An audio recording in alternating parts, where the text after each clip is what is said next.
Gas leakage থেকে একটি অগ্নিকাণ্ড ঘটেছে, যেটাতে আমাদের দেশের অত্যন্ত ওইখানে হালি শহরের অধিবাসী 9 জন একই পরিবারের, এর মধ্যে একজন প্রবাসী দেশে বেড়াতে এসেছিলেন। 9 জনই অগ্নিদগ্ধ।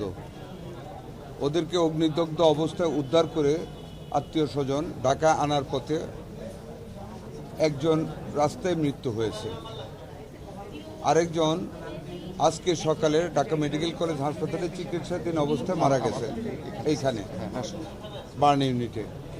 বাকি 7 জনই চিকিৎসাধীন আছে। আমাদের হসপিটালের সম্ভাব্য যতগুলি চিকিৎসা দেওয়ার মতন ব্যবস্থা আছে সর্বোত্তমভাবে তাদেরকে চিকিৎসা দেওয়া হচ্ছে। আমি নিজেও দেখে এসেছি। 100% বার্নই বেশিরভাগ, না 100% মানে 3 জন ছিল, একজন তো মারা গেছে আর একজন মারা গেছে। 7 জন সবাই 60%-এর উপরে, 60%-এর অ্যাবাভ বার্ন আছে ওইখানে।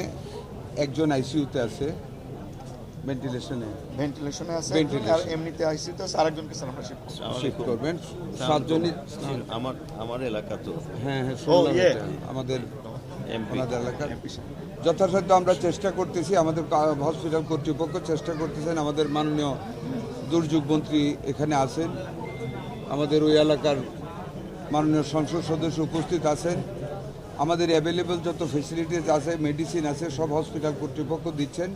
বাকি যদি আরও কিছু লাগে আমি আশ্বস্ত করেছি, আমরা উভয়ই আমাদের হাসপাতাল কর্তৃপক্ষকে আমরা সেটা যোগান দেব।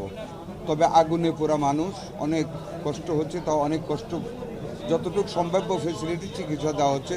আপনারা দোয়া করবেন। আমরা টেক কেয়ার করতেছি। আমরা শেষ মুহূর্ত পর্যন্ত খেয়াল রাখবো কীভাবে প্রাণগুলি আল্লাহ বাঁচাইতে পারেন। আমাদের সহযোগিতা আমরা চেষ্টা করবো ইনশাল্লাহ। আপনাদেরকে ধন্যবাদ।